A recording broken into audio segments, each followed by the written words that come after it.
My name is Barbara Weber. I will be your guide today, at least for the next 60 minutes.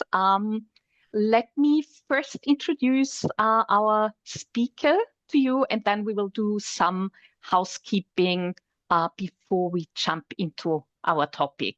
So with us today is Rasha Abdul Rahim. She's an expert in human rights technology and social justice. Rasha and I have to declare right away, I'm a big fan. We worked together at Amnesty on the global level. Rasha used to be director of Amnesty Tech, and I was director global strategy and governance. And Rasha led many amazing initiatives. One that got a lot of public attention. Maybe you have heard of it. She might talk about it today as well. I don't know. The project Pegasus, together with Forbidden Stories, this project revealed that Pegasus spyware was used to surveil journalists, activists, politicians who were raising serious concerns about privacy and democracy. Welcome, Rasha. Thank you. Lovely to be here. Thank you for having me. Thanks for joining. So, as I already said, we will have 60 minutes together. We will start with some questions for Rasha, and then we will also open the floor for you to ask questions. If possible, as I already said, and many of you did, thanks so much. Please turn your camera on if you're comfortable with it. If you want to speak, put your hand up. And if you prefer to type, you can also type your question in the chat. We would love to hear you speaking, but it's okay if you don't want to. Julia kindly agreed to monitor the chat for us, and we can also work with written questions. And before we go to our first question, Julia, I think we have some technical things you would like to take us through. Thank you, Barbara. I would use this opportunity also to say hello to everybody. I'm very happy to have you here.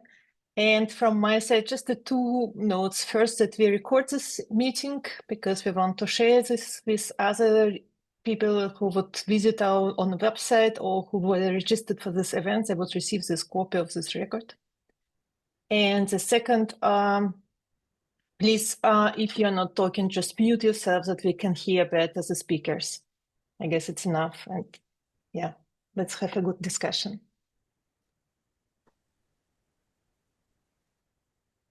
Excellent. Anything else, Julia? No, I guess it's all for technical side.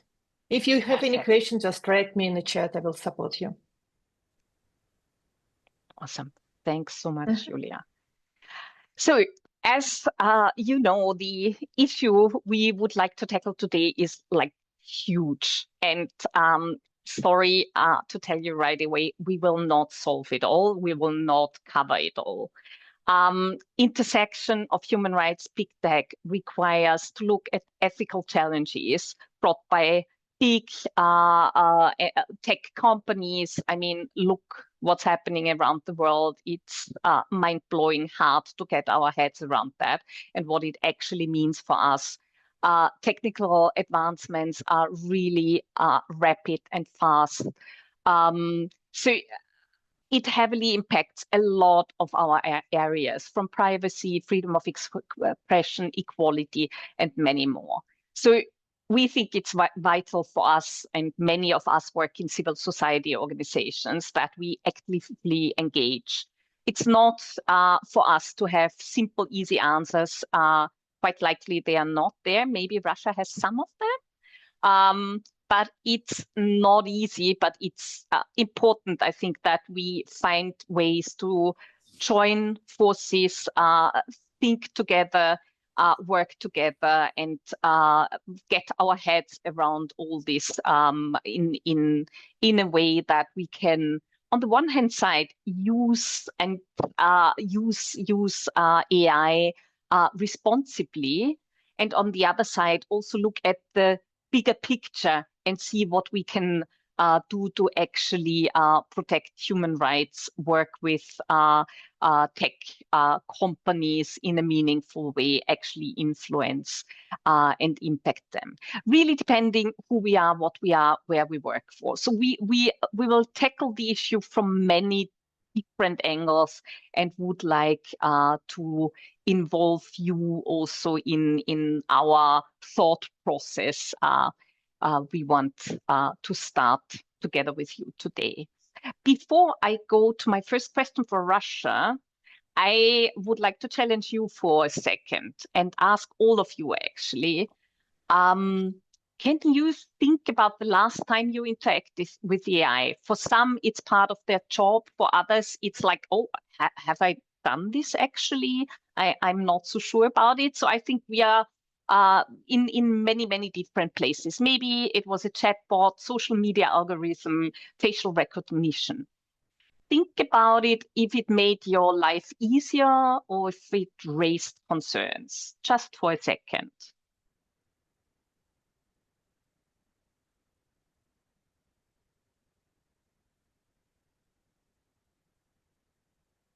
Do you have something?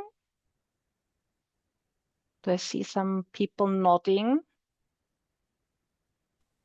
Okay, some people already type. Wait a moment.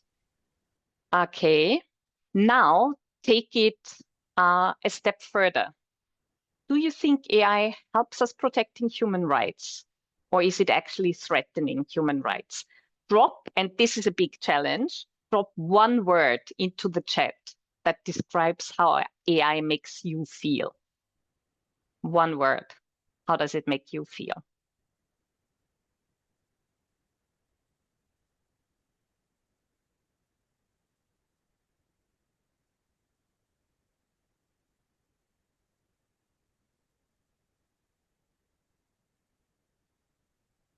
So not how you used it, but spooky. Yeah, I get that. In awe. Yeah, this is nice to start with spooky and in awe because it has both, right? Mixed, here we go, mixed feelings. The whole scale, irritated, yeah, by the hype. Again, both. Curious. Manipulating, right?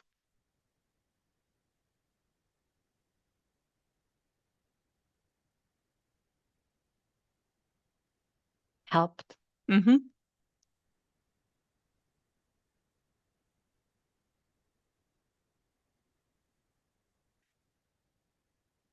Strange and curious. Yeah, you can see already in the chat, it's kind of both, right? It's somehow awesome, it's somehow spooky. So how to go about that? How to tackle it? Russia, before I ask you my first question, how does it make you feel? How does it make me feel? I guess wary. Is how it makes- Thank you. So my first question to you, as I said, I will ask Russia a few questions. And after that, we will also open the floor for you to ask some questions and we can have a dialogue. So my first question for Russia is, AI and human rights often intersect in unexpected ways, as we know. Can you share with us examples of artificial intelligence as a powerful tool to expose human rights abuses or even violations? And can you tell us your experience, how such tools can be responsibly adopted by NGOs, by the civil society sector? Sure, and thank you for the question, and thank you for the exercise as well at the beginning. I think what this shows, and I hope what's going to come through in what I talk about next, is that I'm definitely not anti-AI. I think AI can be applied in really exciting and helpful and innovative ways. So it's not that it should be banned or we shouldn't use AI. Actually, to the contrary, I think what needs to happen is there needs to be some safeguards and guardrails in place to ensure that we are able to unleash all of its potential and not go sort of innovation at all costs without thinking about some of the potentially harmful impacts that may emerge. So I'll answer your questions in two parts, Barbara. So the first one about how artificial intelligence systems can be applied to expose human rights abuses and violations. I'd like to point to three examples, and unfortunately, all of these three examples are from my work at Amnesty. I left Amnesty in October, and I'm now a consultant. But the most sort of salient examples I have are from my work at Amnesty. So I'm kind of giving Amnesty free promo here, which I'm happy to do. The first one is from 2016, where we worked with Amnesty's crisis team to investigate bombings and chemical weapons attacks which took place in Darfur. And so at the time, Amnesty launched a crowdsourcing project that got sort of thousands of digital volunteers to scan huge amounts of satellite imagery to identify burned and destroyed villages. And then Amnesty worked with two machine learning experts to sort of build a machine learning model on this crowdsourced data to apply that to other parts of Sudan. So to apply that on a countrywide scale. The second example is Amnesty International I should stop saying we because I don't know if you're experiencing that problem as well, Barbara, but Amnesty International also did an investigation into online abuse against women in 2018. The project was called Troll Patrol, and the objective of that project was to provide a quantitative analysis of the really unprecedented scale of online abuse against women, and it focused on the US and the UK. And at the time, when I was at Amnesty, we launched a project, again, involving thousands of digital volunteers to analyze tweets that mentioned women journalists and politicians. There were about 770 of them. And again, we partnered with a AI company called Element AI to develop a natural language processing model to detect abuse in, I think it was around 14.5 million tweets that mentioned the women journalists and politicians that we'd selected for the study. And really, what machine learning enabled us to do was to, of course, sift through all of that huge data and to extrapolate really valuable insights into the scale of abuse targeting different types of women. So, for example, the study showed that Black women were 84% more likely than white women to receive problematic or abusive tweets. That if you were a woman of color, so Black, Asian, Latino, or mixed race, you were 34% more likely to be mentioned in abusive or problematic tweets. So without that machine learning capability, we wouldn't have been able to analyze all of that data in the speed that we were able to do so. But it also taught us many valuable lessons and showed us, what the current, what at the time were the limitations of machine learning in this area. And, there were trade-offs, right, in the weighting of the algorithm that required, a lot of value-based judgments and, would applied on a larger scale would have serious implications on the rights to freedom of expression and other human rights online. And then most recently in 2023, we launched an investigation into the mental health impact of TikTok on young people. And in order to avoid exposing young people from, harmful content or from compromising their privacy. We worked again with a partner to set up sort of bot accounts that mimicked the way that, for example, a 13-year-old would interact with TikTok content, to sort of understand how quickly the recommender system on TikTok would offer up harmful content, specifically mental health content. So, these are just a few examples of how you can use this technology to extrapolate really insightful data and carry out qualitative analysis on huge amounts of data that you wouldn't be able to with just people.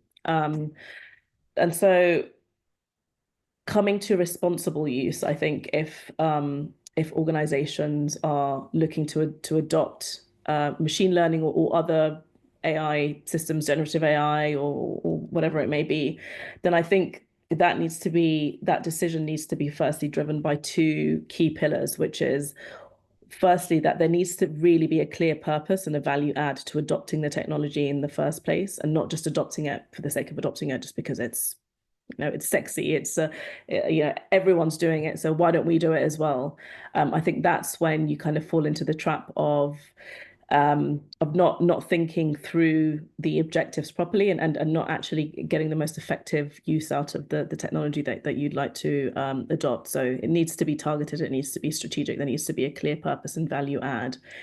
And the second pillar I would say would be that human oversight is always fundamental. So looking at artificial intelligence systems to assist but not replace human judgment, because again, that's when you're more likely to encounter some of the dangers that arise from using these technologies, such as bias or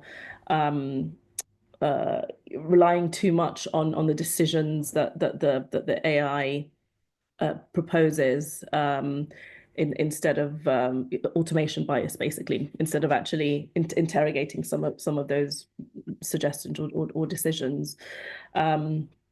And then, once those two things, I think, have been thought through and considered, then there's a list of things that would be required to ensure responsible use. Now, I won't go into them in great detail because I know that there's other questions coming up. But data protection, transparency, and disclosure. So, what systems are being used when, ensuring those systems are able to be audited, ensuring there's an ethical framework guiding the use of these systems that prevent or mitigate wider societal impacts, bias mitigation, security measures, monitoring and accountability, looking at the environmental impact of adopting these systems. These are, just a few considerations. I can go into more detail if time allows.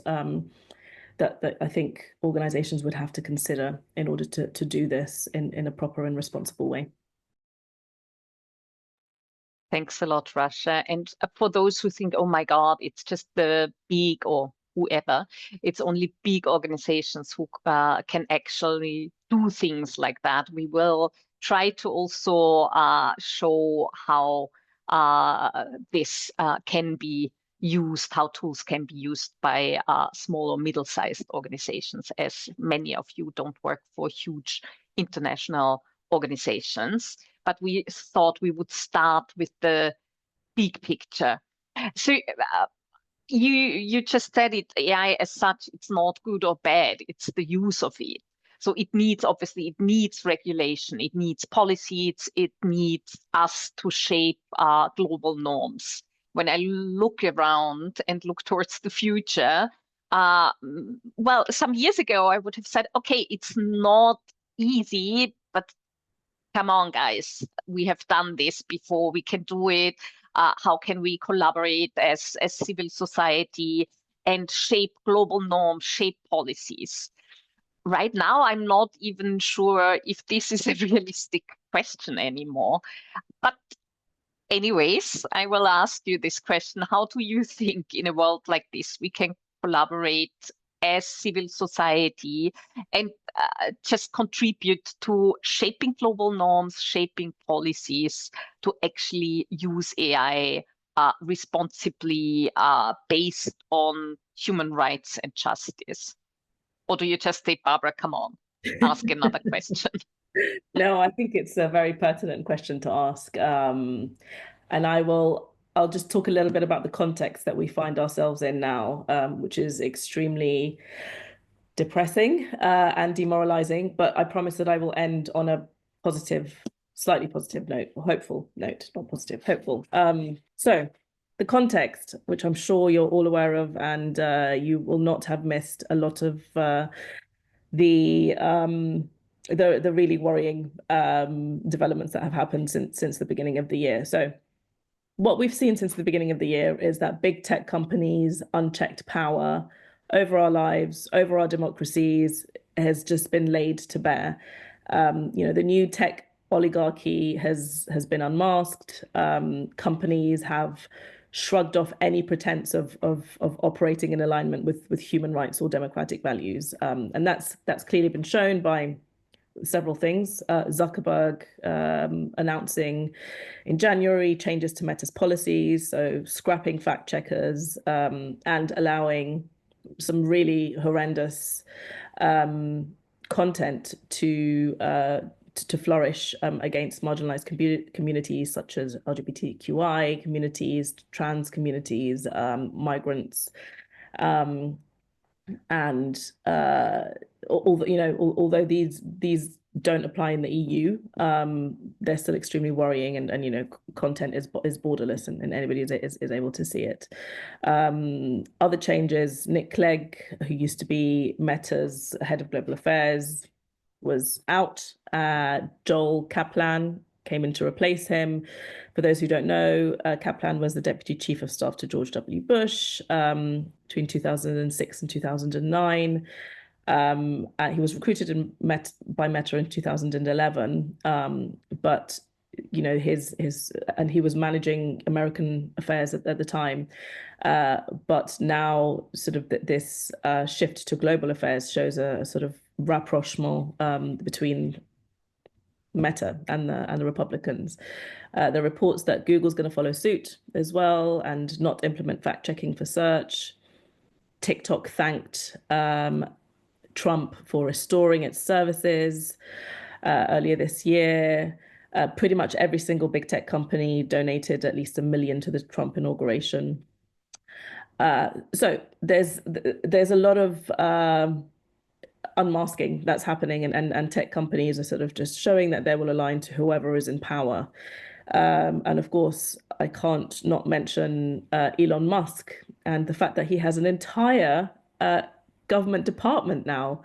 I can't believe I'm saying these words, but he does, and he's hugely influential in the US and beyond. Now, sort of also having very strong opinions on foreign policy issues like Ukraine, Israel, Palestine, and others. And so, it's very telling the era that we're in, and the fact that we have a big job ahead of us to try and restore democratic values and enforce regulation on technology companies and AI specifically. Another very sort of pertinent development was the fact that Trump rescinded the executive order on AI, which was brought in by the Biden administration, which actually introduced some pretty good guardrails when it came to the development and use of AI systems. That's gone.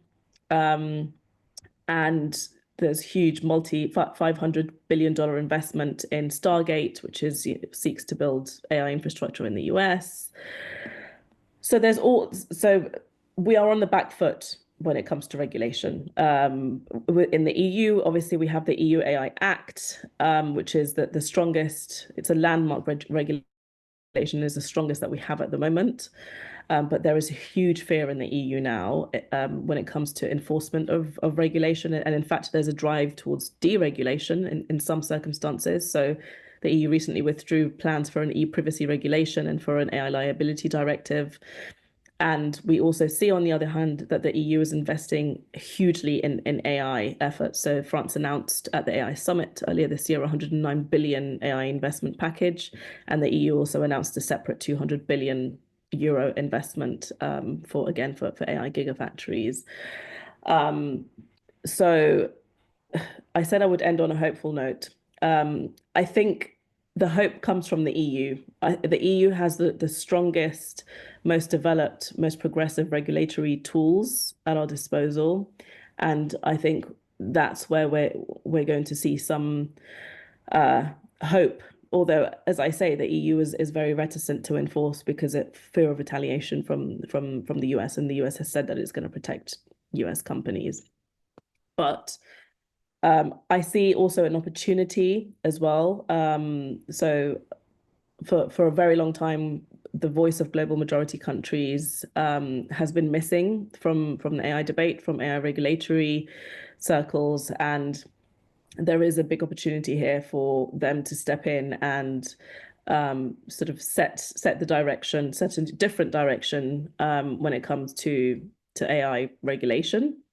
Again, that's also a tough sell, but I think whatever happens, we have to continue to push the EU to enforce its laws. There are other good laws in South Africa, in Brazil, that we should push to be enforced, and essentially we need standards that allow push states to identify what the risks are, so conducting regular human rights impact assessments, mitigating risks,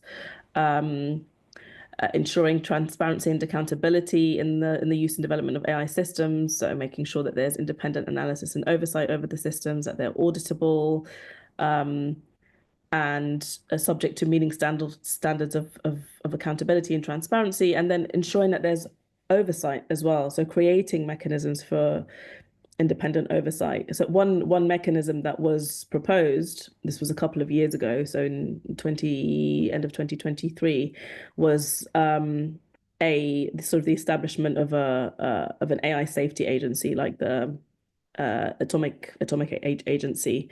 That just does not seem to be, you know, anywhere realistic right now. So yeah, I think enforcement of existing laws, pushing for the enforcement of existing laws is the best that we can get. I don't see us getting any sort of new regulations anytime soon. Thanks a lot, Rasha. No, I think it's not realistic, but it's good to have the parameters in mind and understand what we have to look at and not lose sight of that, I think. So we will lower our altitude a bit in terms of the world and AI and human rights and how to influence everything. And I would like to look with you a bit more at protecting rights of communities that are marginalized. So you already talked about surveillance, bias in AI systems. So what concrete steps can NGOs take on the national level so to hold governments, corporations to account to protect communities that are marginalized? Yeah, so I think there are definitely some things that can be done on the local and national level. On the local level, I can give an example of several states in the US who campaigned to ban the use of facial recognition systems in public spaces. San Francisco, Portland, Oregon are some examples, and these were locally led campaigns, and they were hugely effective. So that's one thing, and I know that Amnesty is also pushing for national and city level bans for facial recognition and other biometric systems that are used for mass surveillance as well. So I think that can be very effective, and also quicker than getting national level action taken.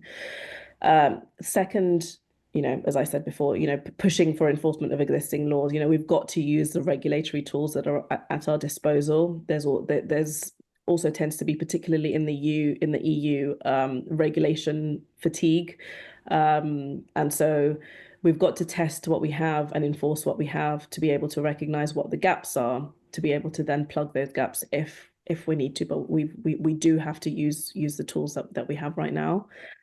I would also say strategic litigation is extremely effective and has been extremely effective, especially where there are gaps in the law.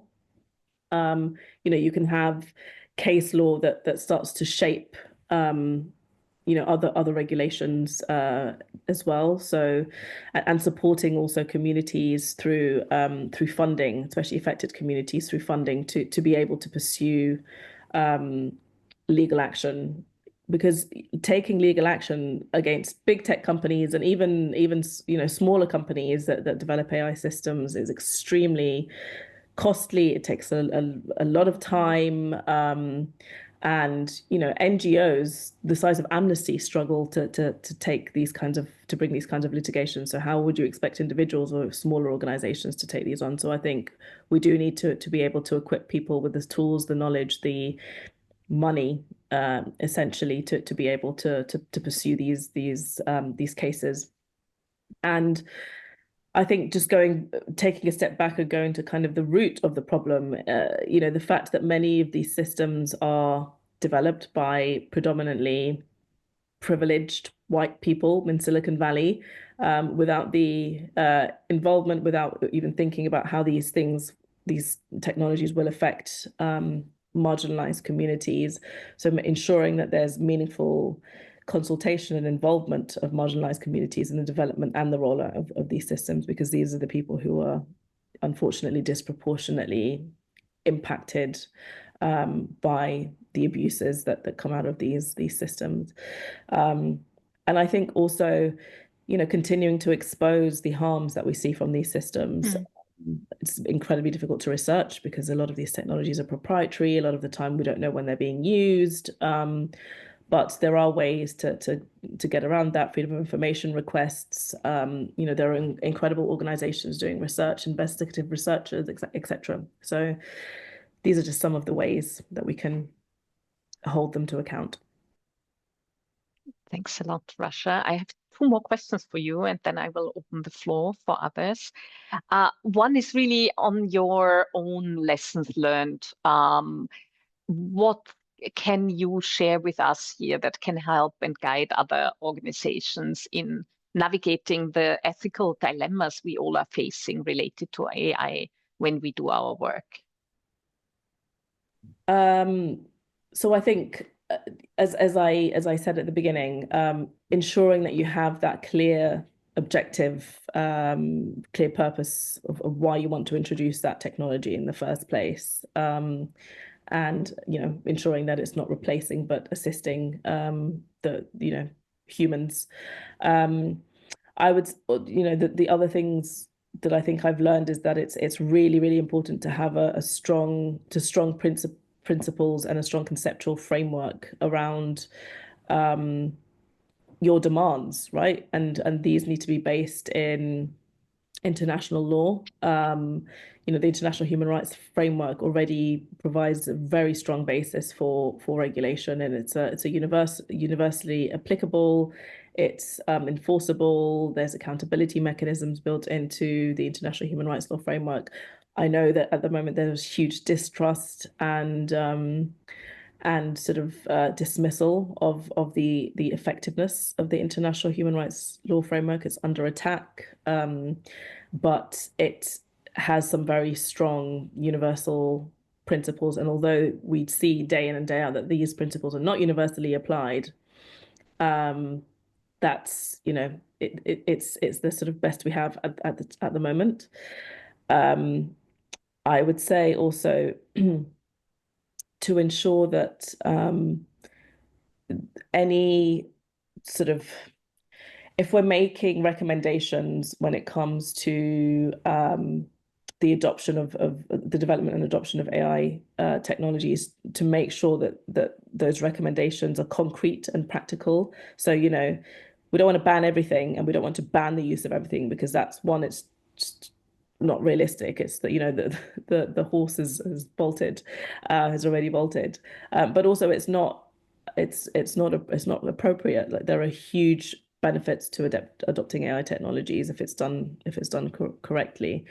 And I think, you know, in navigating some of the ethical dilemmas in our work and sort of thinking about what we want to advocate for when it comes to the use and development of AI technologies, we have to be balanced, otherwise we won't be taken seriously. And I would also say one of the biggest lessons I've learned is that we've got to walk the talk. So at the time I was at Amnesty, we were developing an internal policy on our own use of AI systems, and it was very important that our organizational policy was consistent with what we were demanding of governments and of corporations externally. So I would say that's also very, very important, because that lays you bare, right, to reputation, rightly so, to reputational risk and also legal risk. You know,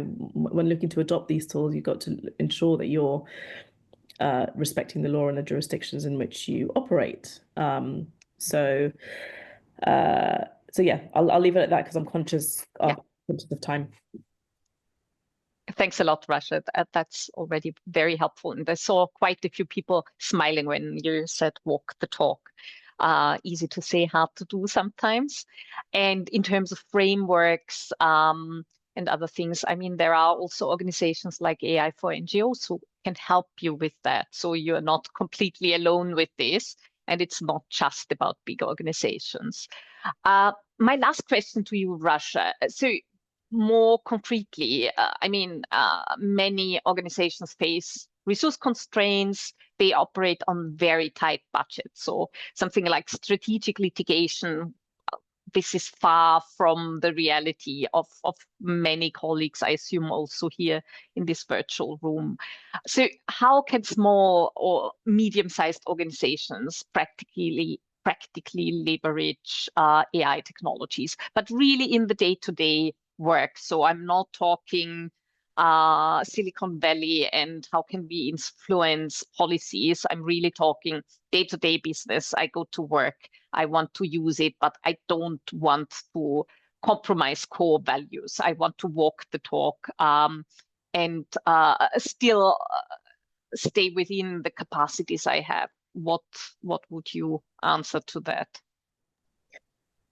So I think I would say it's really important to have an agreed internal approach to how you want to use these systems and who uses them and who is responsible and who is accountable, and that's in a way that's easier to come up with if you're a smaller organization. You don't have to consult a million different people. And I think once you have a clear set of guidelines to guide your use, you can then go and explore how and what you use. I think for smaller organizations that have these kinds of constraints, partnerships are incredibly helpful. You know, when I was at Amnesty, we didn't have a huge budget. And the way that we managed to do that, the work we did, was through partnering with other organizations that had both the expertise but also the resources to do the work. So I would say exploring partnerships is really helpful. There's also lots of cost-effective and ethical ways to adopt these technologies without overextending your capacities. There's lots of kind of free or low-cost AI tools, chatbots, you know, ChatGPT. There's Meta. Meta has AI tools as well that can help with like inquiries and FAQs. There's automated transcription and translation services. You know, there's a bunch of free tools out there and low-cost tools out there that can be adopted. So I think by starting small and focusing on tools that complement existing workflows, and of course keeping those ethical considerations, you know, at the core, that is a way to start. and also learning from others, learning from other organizations of a similar size who've done this successfully as well. Yeah. Thanks a lot. And also, as I worked in Amnesty in the impact area, we see in so many areas that partnerships make such a big difference in terms of progress and impact. So I think it's key. And now I'm promoting Julia AI for NGOs because I think it's such an excellent example as a partner who can support. Let's open the floor now for questions from you, from the audience. As I said, if possible, raise your hand. I already see one hand. And if you don't feel comfortable talking, then thanks. Robert is doing it actually with his real hand. That's also great. But you can also put your question in the chat if you're not comfortable with it. So first, Bernard, and then Robert. Thank you Go very much. ahead. Thank you, Barbara. Thank you, Rasha. I would have thousands of questions, but I try to restrict myself from because you just opened the floor. What I would be interested in is we will have this year a focus on Concordia social projects. We are supporting children and youngsters from vulnerable backgrounds in 5 countries. We have a focus on digital safeguarding this year. And what I heard from you as an example or examples was quite interesting for me to look into. And I have 2 questions to you, Rasha. The first is on collecting metadata. So if we, for example, now look into behavior of children in the digital space, especially also using AI or whatever is going, so mostly in the direction of abuse, of course. How trustworthy are these data which we get? So how did you do these checks? And secondly, also, is there any tools which you would recommend? This is the first question. The second question is more on the practical level. So do you have experiences or examples what kind of tools we could offer to children and youngsters to learn how to best possible use AI and protect themselves also from the, let's say, the damaging side of the AI? So this would be my 2 questions. Thanks a lot. If it's okay, Rasha, I will collect 2 more questions and then give it back to you to answer them. So we have one in the chat before I go to Robert. As Arina had technical issues, I will read it out. So how do you verify the information collected by digital volunteers and manage the risk of AI hallucinating? That's Arina's question, and I will take one more from Robert and then give it back to you, Rasha. Go ahead, Robert. Thank you very much, Rasha and Barbara. That was a very exciting introduction. My question is similar to what Bernhard was saying. Are there any specific tools already out there that are trained for human rights outputs? Just thinking of the online courses that we developed at Amnesty, such tools would have been fantastic. They would have saved us a lot of time, a lot of back and forth with law and policy. So I would love to know if there are already tools that are trained specifically on human rights content, or maybe tools that are trained on judgments from the European Court or other things. So it would be lovely to hear a little bit more about such tools. And then I have a second question, but that comes later. Thanks a lot, Robert. Back to you, Rasha. Great questions, thank you. So there's quite a few similar ones, so I'll group those together first. So on how to verify the data and ensure that the digital volunteers were correctly labeling things, and so I'll use the Online Abuse Against Women project as an example. So it was a lot of work, but we had to spend a couple of weeks training volunteers on how to correctly label a certain material, and then obviously you would have someone who would kind of make sure that they understood, and we're checking their work, and we would only use the volunteers who got the highest level of the highest score basically when it came to labeling the content correctly. Were there might have there been some errors?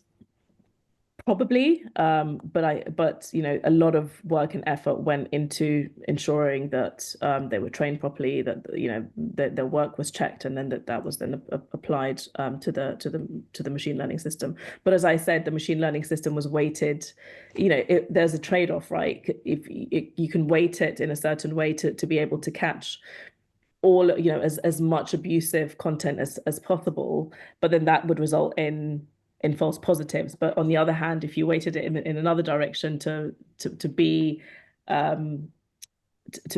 of not catch every single piece of content, content that didn't cross the threshold of being abusive, then you would get false negatives. So it's always a trade-off. And I would say the other thing is we worked with technical experts whose job it is to do this, right? Computer scientists and machine learning experts, and that's why we did the partnerships. Amnesty doesn't have that expertise in-house yet, although hopefully it will in the future.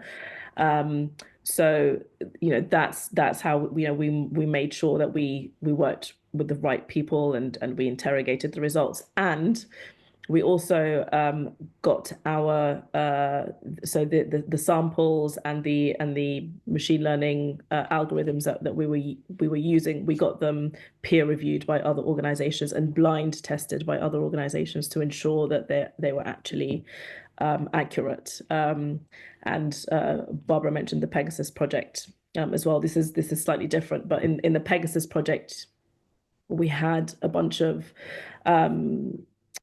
security experts, online digital forensics experts who were working to try and trace digital attacks and uncover digital attacks, spyware attacks on people's devices, and we're using a lot of very advanced technical capabilities in order to do so. And again, in that context, we got that the methodology peer reviewed and the devices also tested by a partner organization to make sure that it was all accurate. So I think that there are several ways to do it, but partnering with the technical experts and getting the samples and the models peer reviewed is absolutely critical.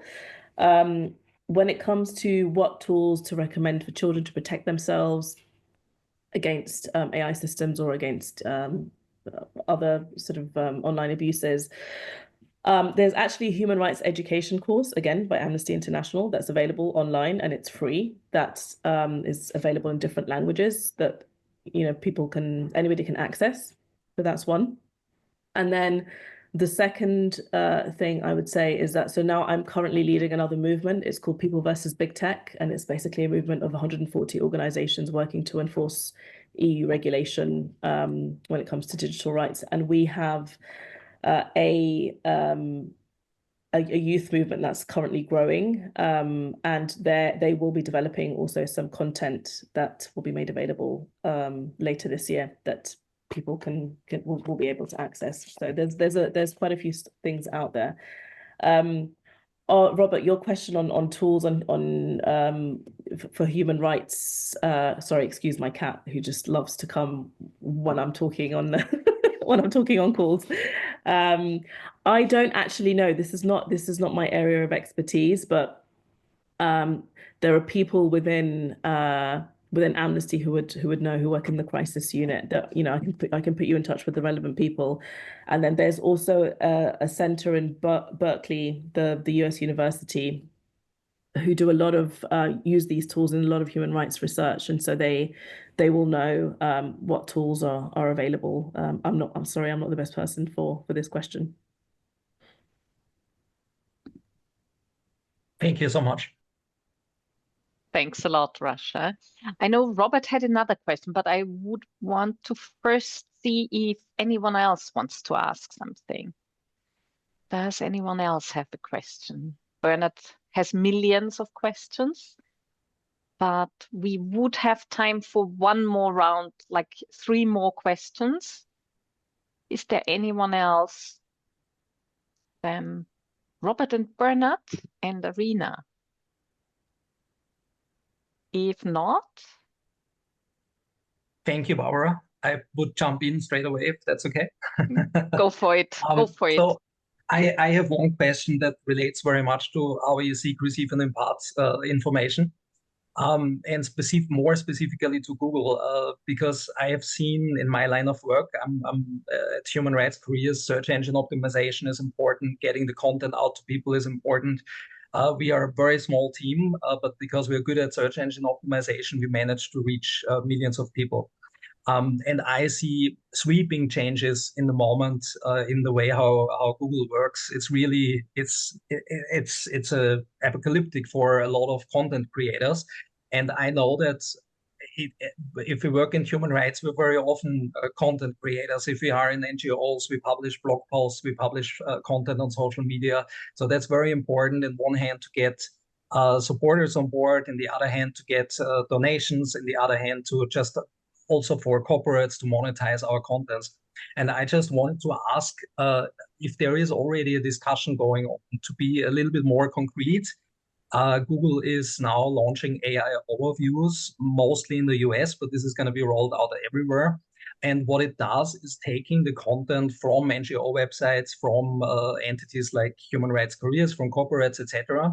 It does not put the source out, so you don't know where this content is coming from. And it essentially destroys also the accuracy of your content because it hallucinates a lot.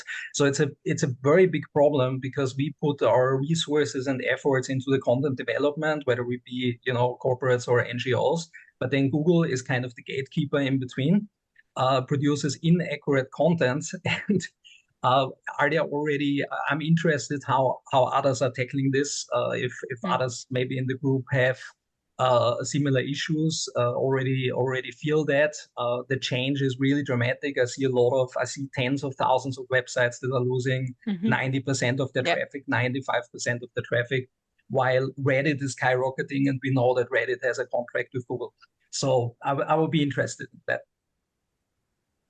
Thanks a lot, Robert. Bernard, if you have a very short question. No.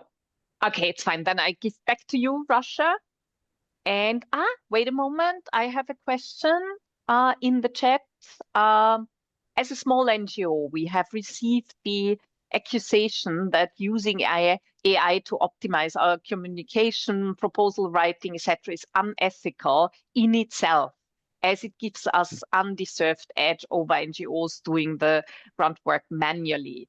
Basically, replacing human volunteers with digital volunteers is unethical in itself.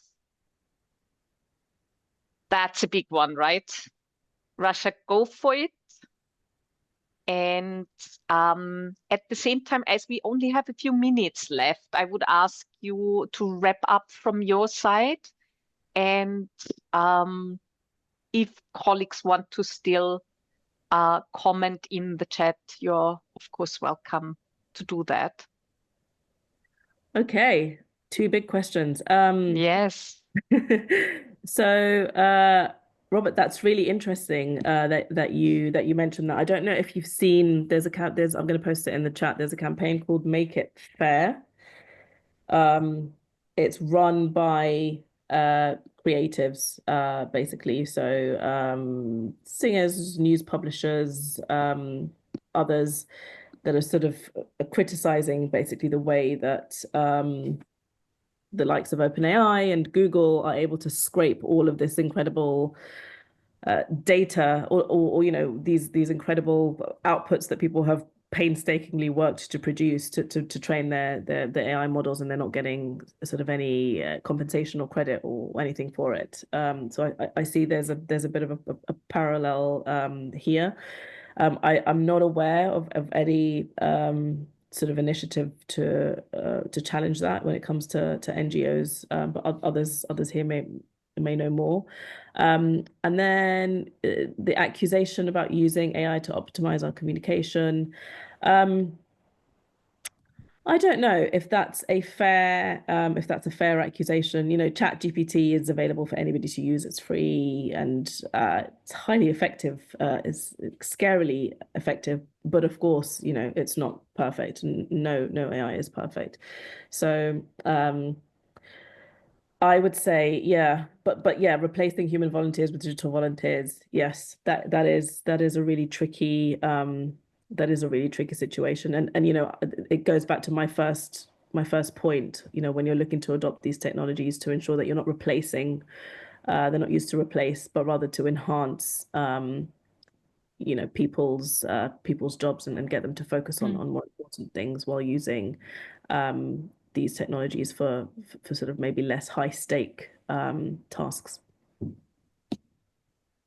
Thanks a lot, Rasha.